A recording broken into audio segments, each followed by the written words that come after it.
para nós pensarmos aqui, a família foi a primeira instituição que Deus criou, não é verdade?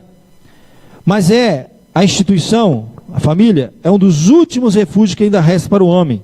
Os mais importantes historiadores do passado testemunham os efeitos da desconstrução da família, desta instituição tão importante que Deus estabeleceu. Políbio, que viveu aproximadamente no ano 200 a.C., declara que no momento em que Roma perdeu o conceito de família, começou o declínio do império até a sua queda. Se você estudar a história, você vai descobrir que todos os impérios, as civilizações, ruíram, acabaram, não existem mais os maiores impérios do mundo. O que sustentava, princípio básico, mandato social. Deus criou esse mandato, Deus estabeleceu isso. As civilizações não existem mais, porque a família que sustentava a civilização. Tem umas coisas assim impressionantes. Roma deixou de existir. Grandes impérios, Babilônia, deixou de existir, ruiu após o declínio da instituição da família. A família foi a primeira instituição a ser criada. Será que será a última a ser destruída? Espiritualidade na família. Primeiro domingo nós falamos, Romanos capítulo 9, a espiritualidade dentro da família. Apóstolo Paulo falando de uma grande dor, uma grande tristeza, uma incessante dor no coração, do que diz respeito que faltava espiritualidade em pessoas que ele amava. Segundo domingo, Mateus 12, falamos da família terrena e a família espiritual, baseados na família de Jesus, como ele tinha essa distinção muito clara, da sua mãe, dos seus irmãos, aquela passagem em que Jesus fala, quem é a minha mãe e quem são os meus irmãos? Aquele que faz a vontade de meu Pai que está no céu. Essas mensagens são todas postadas na internet. E eu vou pedir para você abrir lá em 1 Samuel, capítulo 30. Nós vamos hoje falar resgatando a família. 1 Samuel, capítulo de número 30.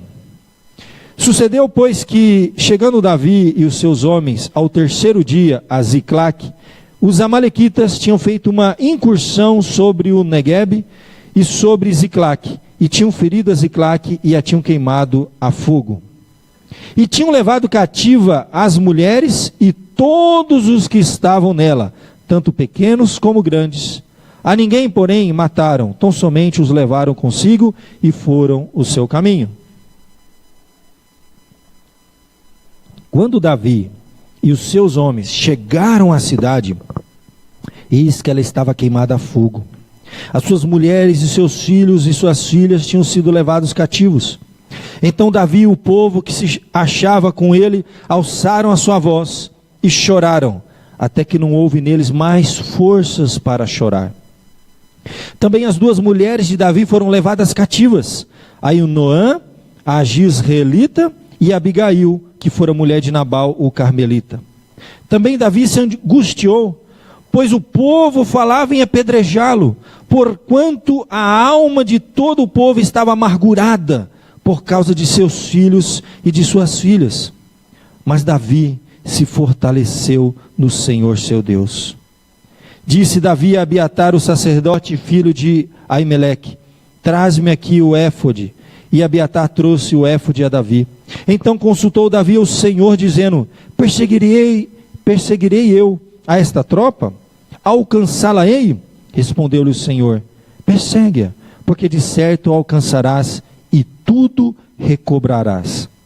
Ao que partiu Davi, ele e os 600 homens que com ele se achavam, e chegaram ao ribeiro de Besor, onde pararam os que tinham ficado para trás.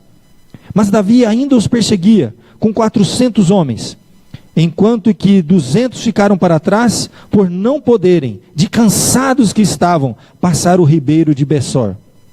Ora, acharam no campo um egípcio, e o trouxeram a Davi. Deram-lhe pão a comer, água a beber. Deram-lhe também um pedaço de massa de figos secos, 2 cachos de passas. Tendo ele comido, voltou o seu ânimo, pois havia 3 dias e 3 noites que não tinha comido nem pão, nem bebido água. Então Davi lhe perguntou, de quem és tu e de onde vens? Respondeu ele: sou um moço egípcio, servo de um amalequita, e o meu senhor me abandonou porque adoeci há 3 dias. Nós fizemos uma incursão sobre o Neguebe dos Queretitas, sobre o de Judá e sobre o de Calebe, e pusemos fogo a Ziclague. Perguntou-lhe Davi: poderias descer e guiar-me a esta tropa? Respondeu ele: jura-me tu por Deus que não me matarás, nem me entregarás na mão de meu senhor, e eu descerei e te guiarei a essa tropa. Desceu, pois, e o guiou. E eis que eles estavam espalhados sobre a face de toda a terra, comendo, bebendo e dançando, por causa de todo aquele grande despojo que haviam tomado da terra dos filisteus e da terra de Judá. Então Davi os feriu, desde o crepúsculo até a tarde do dia seguinte, e nenhum deles escapou, senão só 400 mancebos que, montados sobre camelos, fugiram. Assim recobrou Davi tudo quanto os amalequitas haviam tomado.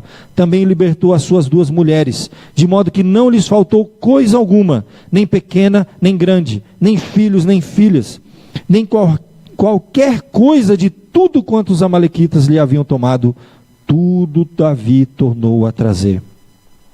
Davi lhes tomou também todos os seus rebanhos e manadas, e o povo os levava diante do outro gado, e dizia: este é o despojo de Davi. Até aqui, meus queridos, a história vai continuar sobre a divisão dos despojos e tudo mais, mas até aqui dá para a gente conversar sobre esse tema muito importante para nossas famílias, para a espiritualidade na família. Vamos orar, pedindo a bênção, a direção de Deus mais uma vez.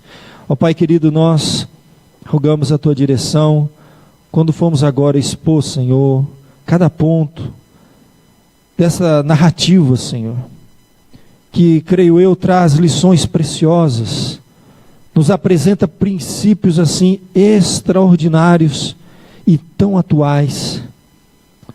As famílias ainda nos dias de hoje, Senhor, elas sofrem ataques, elas são destruídas. Muitas vezes o casamento, Senhor, ele é levado cativo, os filhos são destruídos, de tantas formas, ó Pai. Nós rogamos, Senhor, que, ainda que uma história tão antiga, ó Pai, há milênios ela foi escrita, mas que ela possa se tornar atual para cada um de nós, relevante para a sociedade, para as famílias do século 21. Os instrumentos que são usados para atacar a família podem ser diferentes, mas as consequências são iguais ou até piores. Tem misericórdia, Senhor, de nós.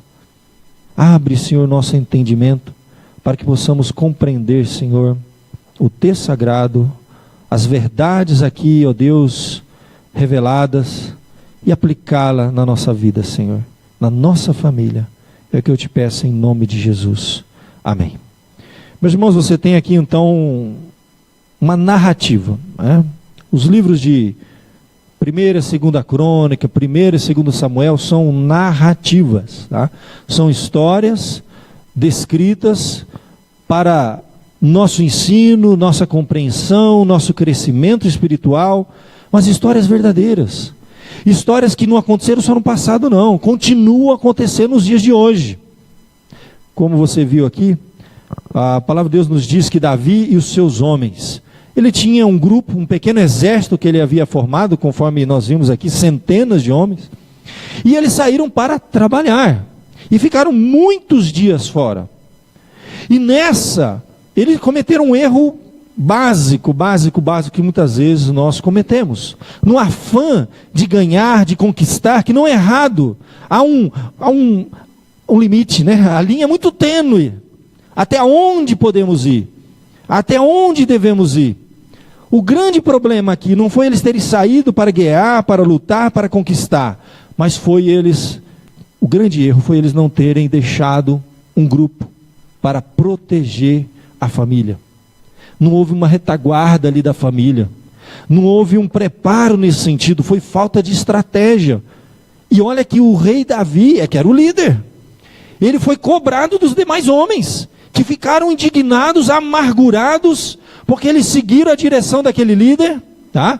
E deixaram as suas mulheres e filhos e esqueceram de, quem sabe, ter deixado 100 homens pelo menos para proteger a família. Foi um erro clássico. Sair para conquistar e esquecer que o bem mais precioso já tinha sido conquistado. Quantos pais de família vão descobrir isso lá no fim da sua carreira? Eu conquistei muitas coisas. A minha empresa triplicou seu tamanho. Os meus bens se aumentaram. Eu tenho hoje muitos bens, muitos empregados, muitos carros, muitas casas. Mas o que eu faço com isso? Para quem eu vou deixar isso? Eu não cuidei do mais importante. O bem mais precioso que eu tinha estava dentro de casa. E eu perdi dentro de casa. Às vezes são filhos que nós perdemos. Às vezes são casamentos que se vão. A família. O grande erro aqui de Davi e os seus homens foi ter saído para ganhar a vida, mas não ter deixado uma proteção para a família. Esse é um erro clássico que a gente não pode cometer. Os ataques existem. Existem inimigos da família. Se nós pensarmos aqui, sem dúvida, gente, o texto sagrado nos fala sobre ataques. Davi e os seus homens vieram à cidade e ela estava queimada. Suas mulheres, seus filhos e suas filhas foram levados cativos. Nesse tempo, eu me lembro de filmes antigos. Quem assistiu aqui Gladiator? Você lembra? Ah, esse filme aí mexe com a gente. Quem é pai de família aqui sabe. Eles estavam voltando, no caso o gladiador, para sua casa, e de longe ele viu o quê? Uma nuvem, fumaça, saindo lá da sua terra. E aí ele acelera o passo. E quando ele chega, já era. Já tinham invadido a sua terra. Já tinham queimado tudo. E ele vai encontrar, infelizmente, uma história triste, toda a sua família destruída. Muitas vezes são sinais que a gente pode ver de longe. Não que necessariamente alguém vai invadir a sua casa, vai roubar tudo, e pode até acontecer isso. Sequestrar os filhos, esposa, pode até acontecer isso. Mas geralmente não é esse tipo de sequestro que a gente vê.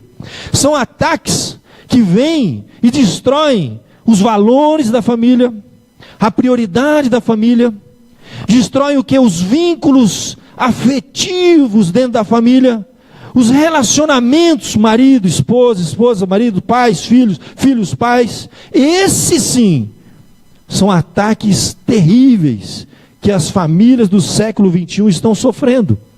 Inversão de valores de prioridade, de princípios básicos, elementares, como aquele que eu acabei de falar no início da nossa série, da nossa mensagem hoje. Dos 3 tripés, gente. Tirou um pilar, a casa cai. Poderia lembrar aqui daquele homem que é sábio, que edificou a sua casa sobre a rocha, e vieram as ondas, o vento. Jesus usa essa figura. E foi grande destruição da sua casa. Mas aquele que edificou sobre a areia, e vieram a tempestade, veio e destruiu a casa. Aquele que edificou sobre a rocha, vai vir luta, vai vir tempestade. Vou falar para você, jovem que está começando a sua família, jovem que quer construir uma família, não se iluda, luta vai vir. É possível que você enfrente desemprego, enfermidade, questões de relacionamento, atrito, desgastes internos profundos. Você fala aqui, não tem mais jeito esse negócio, não vejo saída, não vejo solução. Filhos que se perdem, que se afastam, casamentos que vão para o ralo. Você fala assim, acabou, não tem mais o que fazer. Se você está construindo sobre a rocha, não vá perder sua esperança, porque os embates virão, os problemas virão.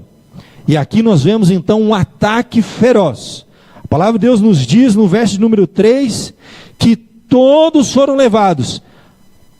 As casas foram queimadas, os bens foram destruídos, mulheres, filhos e filhas foram levados cativos. Primeiro, meus queridos, nós precisamos detectar realmente se está havendo algum ataque na nossa família. Se nossos relacionamentos familiares, como eles estão, com os nossos filhos, com as nossas esposas, se a coisa não está indo bem, reconheça. Fingir que está tudo indo bem é a pior coisa que você pode fazer. Sabe aquela história de você estar enfrentando uma enfermidade e você faz de conta, ou vai protelando, postergando o tratamento? Isso só vai piorar. A primeira coisa que a palavra de Deus nos diz, que quando eles olharam aquilo, e reconheceram que eles estavam realmente, privados de tudo. Suas mulheres, seus filhos, não tinha mais nada. Se você vê no verso de número 4, foi um lamento. Precisamos olhar para os problemas, reconhecê-los, tá? E lamentar. Lamento não é uma coisa errada. O que a Bíblia condena é você ficar murmurando. Tá? Murmuração é uma coisa.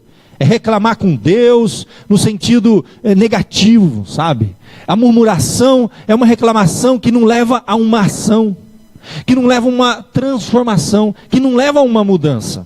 Isso é murmuração. A Bíblia condena a murmuração. Murmuração a gente fica reclamando, o tempo todo murmurando, nada está bom, nada está certo, nada está indo bem em casa, só reclama da sua casa, só reclama da sua família, só reclama do seu trabalho. Isso é murmuração. Deus odeia murmuração.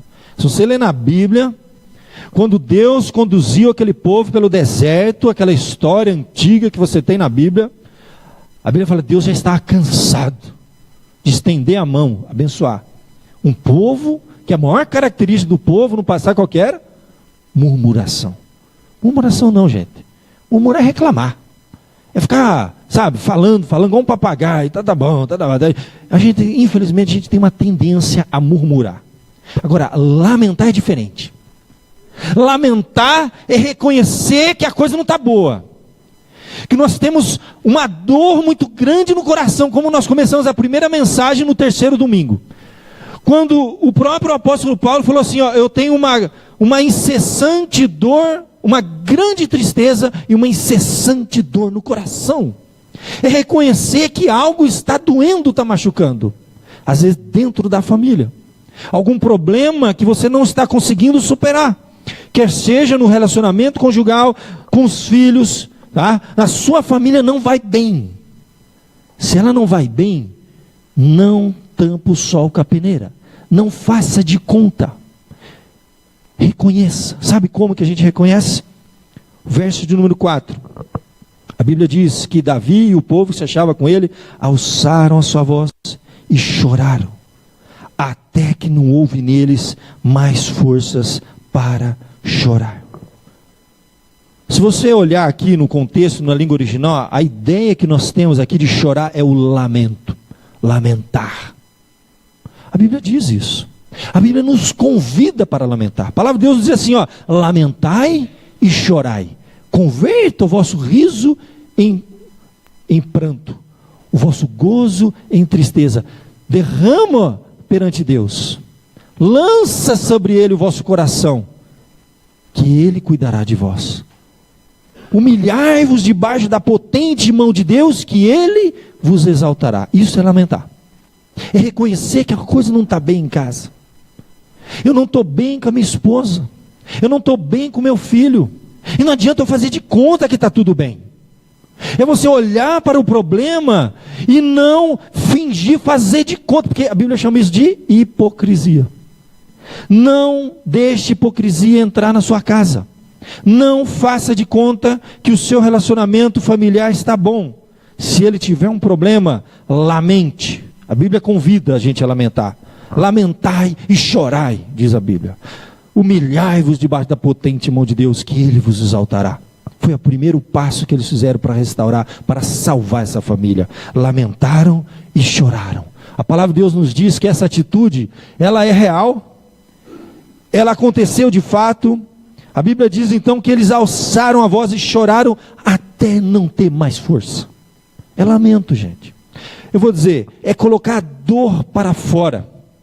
É começar a tratar do que está lá no mais fundo do nosso coração. Eu sei que a gente vive numa sociedade hipócrita. Que primeiro o homem não chora, né? Choro é sinal de fraqueza, né? E está tudo errado. E a sociedade está indo muito bem, né? As famílias na nossa sociedade estão indo de vento em popa. É uma maravilha, vamos seguir o exemplo deles. A Bíblia não fala isso não. Se você olhar, a pessoa mais forte que teve na Bíblia, quem foi? Quem? Jesus, né? Jesus chorou? Alguma vez? Chorou. O choro na Bíblia é lamento. A Bíblia diz que o nosso Senhor Jesus Cristo, quando olhou a espiritualidade do povo dele que ele amava, quando ele subiu ao monte e olhou para Jerusalém, Jerusalém estava longe de Deus. E ele disse assim: Jerusalém, Jerusalém, que mata os profetas. Quantas vezes eu não quis te recolher, como a galinha recolhe os pintinhos, e me rejeitaste. A Bíblia diz que então que Jesus chorou. Ele olhou para a espiritualidade daquelas pessoas que ele amava, e era um galho seco, não tinha vigor algum, não havia seiva espiritual. E qual a reação dele? Antes dele criticar, dele condenar, de qualquer coisa, o lamento é o primeiro passo para a transformação da nossa vida, da nossa família. A Bíblia diz que Jesus chorou. Lamentar é um processo de cura da nossa alma. Eles estavam, diz a Bíblia, amargurados. Não guarda amargura no coração. A única forma de amargura sair do coração, você está amargurado com seu filho, com a sua esposa, com a sua família, porque a coisa não vai bem. A Bíblia diz: lamente, chore, porque é uma forma de você colocar para fora e arrancar essa amargura, esse fel, que a Bíblia diz que uma raiz de amargura contamina muitos. E se tem amargura dentro de casa, tem que haver cura. Tem que abraçar a pessoa com quem você não está mais falando, quem sabe dentro de casa, que não há mais intimidade. O que mais a gente vê hoje? A família não tem mais intimidade. Não tem intimidade para confessar os seus pecados uns aos outros. Não tem intimidade para chorar junto. A Bíblia diz que até uma família da fé, a Bíblia fala o quê? Chorai com os que choram. O choro faz parte da espiritualidade. Não é sinal de fraqueza. É de força, de coragem. Para você derramar lágrima diante de alguém, precisa ter coragem. Os covardes não choram. Guarda essa palavra. Covarde não chora. Porque o choro é o primeiro passo para uma ação, para uma transformação. Comece chorando diante de Deus. Isso é lamento, gente. Deixa eu contar uma coisa. Lamento é o seguinte: quando a gente reclama e derrama perante o Senhor a nossa causa, é lamento. Quando a gente reclama para as pessoas, é murmuração. Coloque diante do Senhor, fala: Senhor, na minha casa o Senhor conhece o que está acontecendo. A minha família está longe do Senhor. Meus filhos não te buscam mais. Coração de pedra. Começa a falar com Deus. Chora pelos vossos filhos. Chore pela vossa família. Clama que o Senhor ouvirá a tua voz. E Ele vai trazer mudança e transformação. O primeiro passo que foi? A frustração existia, o problema era real. Não tinha como ser hipócrita diante daquilo. Porque, olhe, o que vai acontecer no verso de número 6. Quando você está diante de uma situação como essa, começa um colocar a culpa no outro. Havia uma responsabilidade de Davi, sim. A Bíblia diz no verso de número 6, que Davi estava angustiado, porque o povo, os homens, tá, os 600 homens, estavam pensando em apedrejar ele. Culpa dele. Porque ele nos convidou para ir para a guerra, e não organizou a família lá. A líder, hein? Pesa nas costas, velho. Bom, eu estou livre do sangue, como diz. Por quê? Porque eu tenho falado muito sobre a família aqui. Eu tenho desafiado a igreja, colocado diante da igreja, a família é o bem mais importante. Você tem, cuida dele. Mas lá na frente ninguém vai querer apedrejar o pastor, porque ele não falou, porque o pastor não alertou, não disse. Mas estamos falando aqui todo domingo. O pessoal já está cansado de ouvir na palavra de Deus orientações nessa área. Mas o rei Davi aqui, ó. A alma do povo estava amargurada por causa do filho e da filha. Agora aplicando para cada família aqui. Muitas vezes a amargura mais profunda que existe não é por causa de um problema lá no trabalho, não é por causa de acontecer alguma coisa do governo. As nossas maiores amarguras são por causa das pessoas que nós mais amamos. Você sabe disso. Quem mais machuca é quem mais te ama. Infelizmente essa é uma realidade. Porque as pessoas que nós mais convivemos são as pessoas mais importantes. Se uma pessoa que não fosse importante falasse uma besteira para a gente, entra por um ouvido e sai pelo outro. Não dói, não machuca. Uma pessoa que você nunca viu na rua. Quem liga para isso tem problema. E eu sei que tem muita gente que tem problema. Né? Eu, às vezes, você está na rua, o cara te xinga, você vai parar o carro, vai descer, vai bater boca com ele. Mas eu nem sei que esse Zé aí, rapaz, quer me xingar, me xinga. Porque a turma, eu sou meio barbeirão, sabe? A turma me xinga no trânsito que só, sabe? Me xinga. Eu dou a mão para ele, tchau. Eu tô nem aí, eu nem sei o que é. Entra no ouvido, sai no outro. Mas quando é alguém que se ama, aí dói. Rapaz, pai e mãe, deixa eu falar uma coisa para você. Corrigir filho é uma coisa. Eu sei. Tem hora que a gente está tão irritado. Mas você não tem noção do poder que tem a sua palavra sobre os seus filhos. Não é aquele poder místico. Tá? A palavra tem poder. Se você falar assim, pobre, pobreza, você fica pobre. Não adianta. Porque falar rico, eu falo e estou pobre. Então não muda. A palavra não tem poder misticamente falando. A palavra tem poder porque ela tem significado. E quanto mais você ama aquela pessoa, mais significado tem aquela palavra. Palavras têm significados, olha, significa alguma coisa, é um código, né? Que avalia alguma coisa. Então, pai e mãe, deixa eu contar uma coisa para você. Pensa 10 vezes as palavras que você rotineiramente usa para o seu filho. Tem hora que escapa, né? Mas todo mundo sabe disso. Quem já está mais grandinho um pouco, sabe das palavras que o teu pai e a tua mãe usaram a favor ou contra você? Porque as palavras têm esse poder, né? A favor ou contra. O poder que tem esse negócio. O pai já morreu, a mãe já morreu, e aquilo ainda martela na cabeça. Você sabe que isso aí cria doenças emocionais na gente. Você já ouviu falar desse grande problema que a nossa geração está vivendo, da aceitação? Quando o pai cobra demais, às vezes exageradamente, porque tem pai que cobra de forma equivocada, sem sabedoria, tá? Vai criar dentro do filho uma paranoia, que ele tem que ser o melhor em tudo, ele tem que fazer, ele tem que se... Ele carrega isso o resto da vida. Ele é neurótico, porque o pai ou a mãe dizia que ele era burro, que ele não ia dar em nada. Às vezes a gente fala para cutucar, né? Acorda, levanta, vai estudar, rapaz. Vai trabalhar, né? A gente cutuca. Mas a gente não tem noção do poder que uma palavra tem. E às vezes o seu pai e sua mãe falaram uma coisa para você, e até hoje você carrega aquela neurose, sabe? Você tem que ser o melhor, porque o pai e a mãe vai cobrar. E o pai nem existe, mas até morreu. E o cara às vezes é neurótico com algumas coisas na sua vida.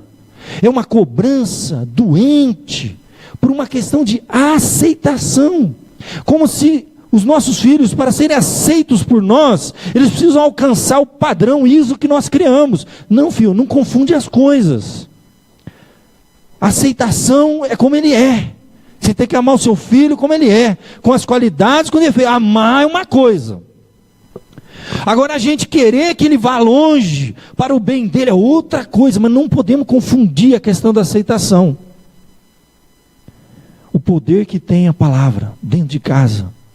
Um pai, elogiar, motivar, é importante também, não só cobrar.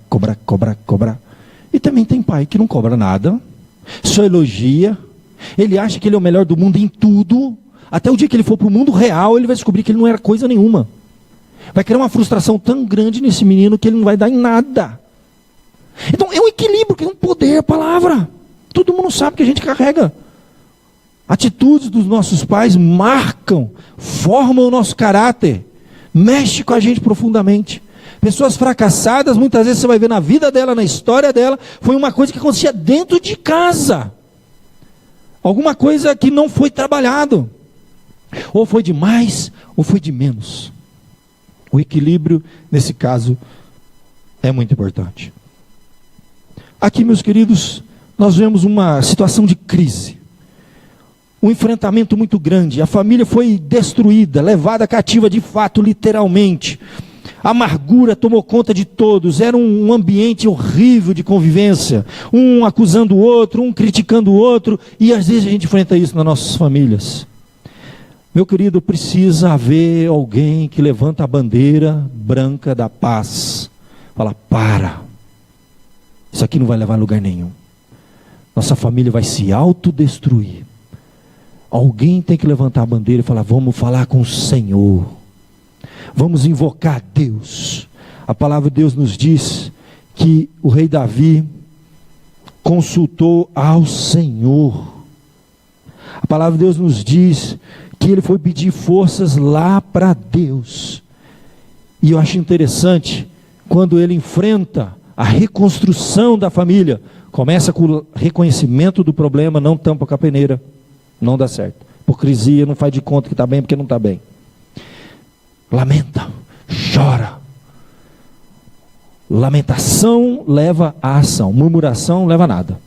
Lamentação, chorou, derramou perante o Senhor, chora e busca a direção de Deus. A palavra de Deus nos diz que ele estava angustiado, a turma queria apedrejá-lo, havia amargura, porém, onde que ele buscou força? Porém, diz a palavra de Deus, Davi se reanimou no Senhor, seu Deus. Davi se reanimou, guarda essa palavrinha, gente, no Senhor, seu Deus. E nos versos seguintes, se você for ler, a palavra de Deus nos diz então que ele foi consultar o Senhor. O éfode, aqui naquela época, meu querido, era uma forma de consultar a Deus, tá? Hoje a forma de consultar a Deus é a Bíblia. Pode pegar a Bíblia, pedir a direção, a orientação do Senhor, ter sabedoria do alto, que passos tomar dali para frente para poder resgatar a família, com espírito de misericórdia, de restauração, de perdão. No meio do caminho, uma grande prova vai acontecer na vida de Davi. Ele vai encontrar, sabe quem? Essa história desse camarada que eles encontraram no caminho, muito interessante, revela muitas coisas. Aquele mancebo egípcio, ele servia aos amalequitas, e ele ficou doente. E ele estava servindo uma pessoa cruel, porque quando ele ficou doente, foi largado no meio do caminho, abandonado, para morrer. 3 dias ele lá, moribundo, aguardando a morte. O rei Davi passa, revigora aquela pessoa, acolhe, e ali foi o caminho que Deus deu. Ó. O egípcio participou de toda a matança, da invasão, do conflito. Ele podia chegar já matando, né? Não, estratégico, perdão, transformação. A palavra de Deus nos diz então que ali ele recobrou as forças daquele egípcio. Ele disse, sou um moço egípcio, servo de uma amalequita, o meu senhor me abandonou porque eu adoeci há 3 dias. 3 dias lá, quase morrendo. Ele vai recobrar as forças e vai ser um aliado de Davi, transformando o mal em bem. E ali então ele junta o exército. Alguns desistiram no meio do caminho. Eu vou dizer para você, não é pouca coisa não. Quando você começar a trabalhar para reconstruir a espiritualidade na sua casa, para restaurar relacionamento, não pensa que é passe de mágica, não pensa que é coisinha que acontece assim, ó. Não. A palavra de Deus nos diz claramente aqui que 200, praticamente 1/3 desistiu no meio do caminho. Muitos que quando começam a restaurar o lar, a família, lutar por aquilo que é mais importante, vão encontrar adversidades, vão encontrar dificuldades e vão desistir. A palavra de Deus nos diz que um bom grupo desistiu, porque faltou forças. Eles estavam exaustos, eles emendaram. Dá trabalho, gente. Orar pelos filhos todos os dias.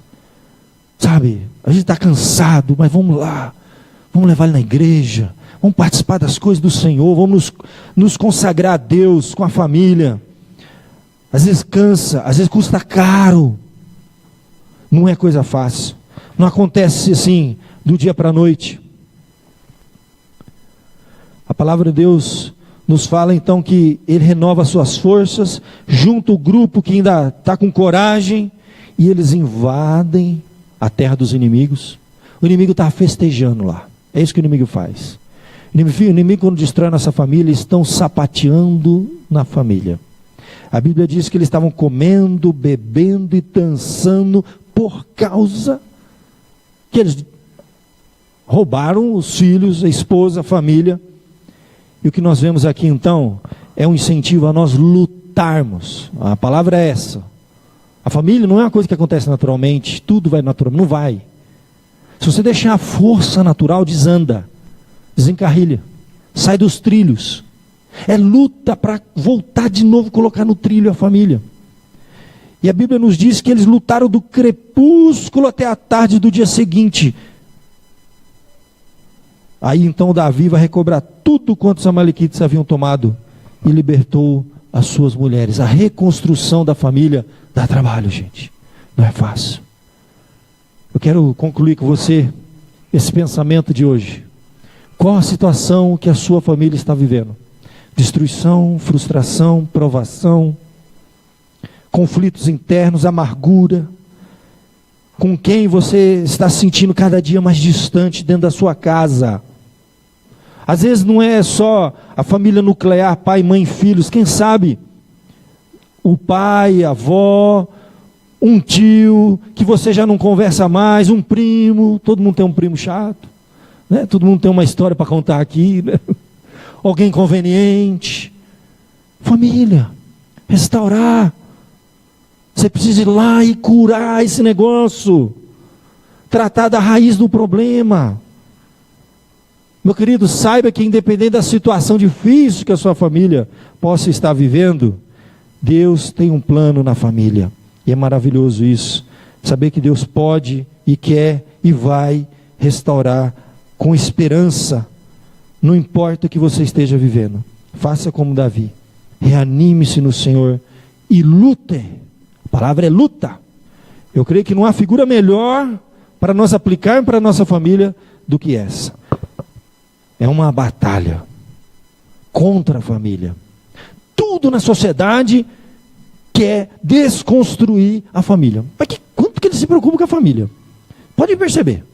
A ideia de pai, a ideia de mãe, a ideia, os valores, tudo parece que vai lá. Por quê? Porque vai no pilar. Pum, derrubou isso, cai tudo o resto. Pensa na sua família. Vamos fechar os nossos olhos enquanto nossos irmãos vêm à frente. Vamos falar com o Pai Eterno. Deus tem um plano, Deus tem um propósito. Deus tem poder para restaurar a sua família, para reconstruir o seu lar, para mudar qualquer situação, qualquer coração. Nós não vamos desistir. Vamos orar. Ó Pai, Tu conheces, Senhor, a nossa família, o nosso lar, as lutas internas e externas, os embates, as amarguras que estão lá, Senhor, sem serem tratadas, sem serem curadas. Quem sabe, ó Deus, já são enfermidades emocionais que carregamos. Já são, ó Pai, emoções que estão adoecidas em nós, que envolvem a nossa família, o nosso lar, o bem mais precioso, Senhor. Ó Deus, quem sabe, pais de família aqui, Senhor, têm conquistado o mundo, mas estão perdendo o bem mais precioso.